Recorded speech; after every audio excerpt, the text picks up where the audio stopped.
Hello guys and welcome this new episode of the series Games with Lower Rated Player. So we are playing against Hellball 1225 and around 1000 in Blitz. He plays d4, let's go knight f6.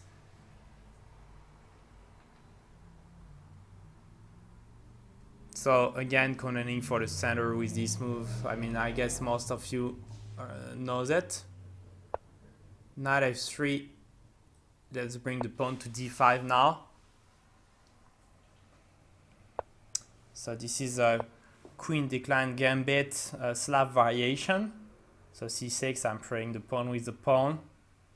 Just not again to lose the control of those four squares, which was very important. Let's play the classical e6 move.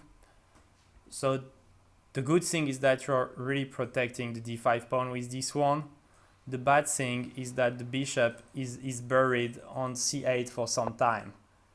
So bishop g5, pinning the queen, pinning the knight because the queen is attacked. So pawn c4.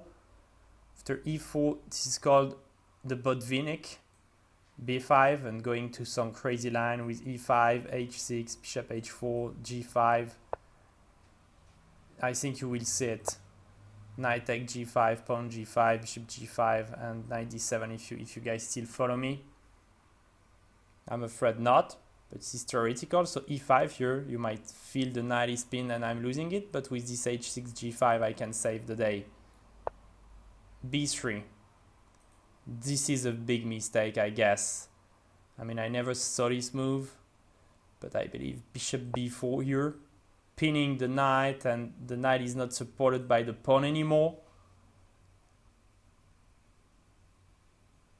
So this is not looking good. If you go bishop d2 here, I can just take, and knight takes e4.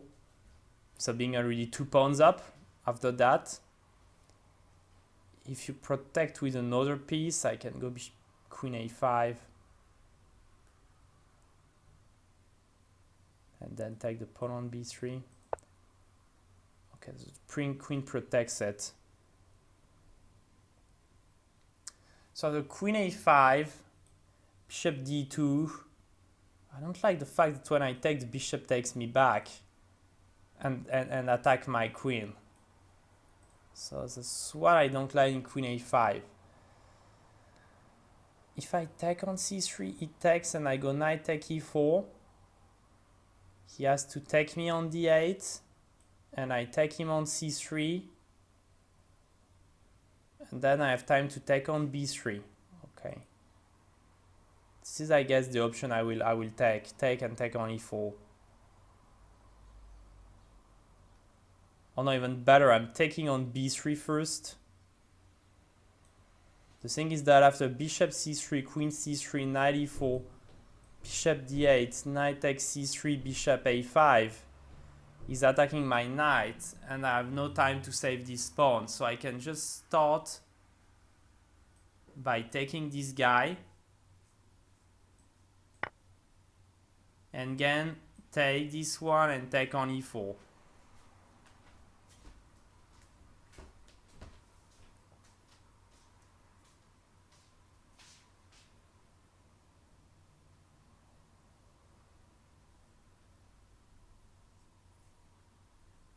Opponent say he had to better play queen c2, but it's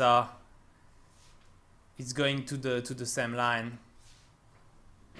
All in all, this is the same, because even if you could have played queen b3 this time, I could have played queen a5, and after bishop d2, the bishop is maybe not protected. Not sure, but I don't think it changed a lot of things. So after queen b3, I have other moves like a5. No, I think it's maybe queen c2 was better though. Don't know. So e5.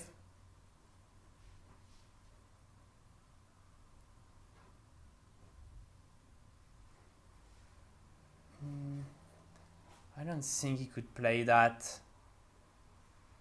I can play something funny here. Knight e4, bishop d8. Bishop c3 check, the king moves and we go b2. Yeah, it is funny. Look at that. 94. Bishop d8. Bishop c3 check. So if queen takes c3, knight takes c3. And then we're even threatening a2 pawn. So it's even better than it was. And if...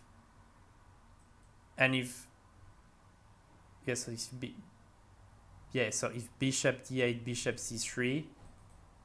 If he takes, we take back and we're doing good.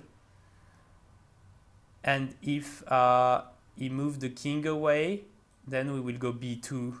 That's a bishop c3, attacking the rook and the queen. And when he moves the queen, we take the rook, making another queen.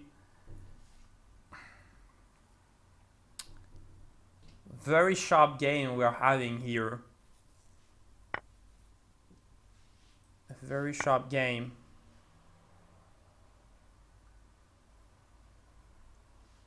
A shame for him, he has no time to play like queen g5, threatening a checkmate, because the knight covers the square. So here, as I said, king d1, b2, and this is over. Queen c3, knight takes, and we threat the bishop and b2 as well. So here we play b2.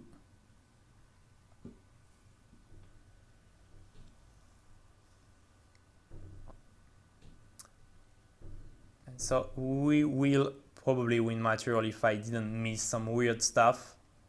Maybe rook b1 is the best move here. So just losing the queen and then losing this guy, and then knight e3. King e3 trying to attack the knight that protects the bishop and saves some material. Yeah, probably rook b1 is playable in order to try to fight for some few more moves. Oh, he resigns. Let's go to analyze this board. And request computer analyze, because I don't really think you have to resign that early. It only lasted 11 moves. Mainly because Hellball didn't know the theory. So okay, let's go through the first move quickly. Okay, e4, b5. So here, as I said, the theory is e5, h6, bishop h4, g5, take, and there is a game.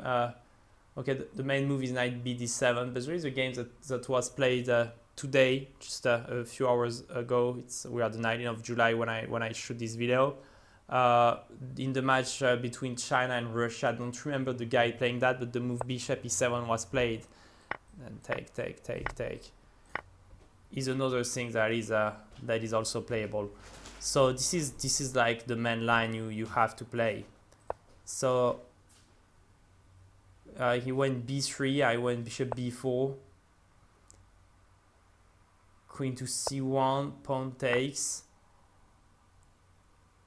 and here the computer gives bishop d3. Yeah, bishop d3 makes sense. Makes sense. So you are 2 pawns down, but you have a center, and you still have counterplay, and you still have some play. So this was playable. Though he played pawn to e5. Just showing to you this variation I talked about. So pawn takes b3, bishop c3, queen c3, knight e4, bishop d8, and knight takes c3. Bishop to somewhere.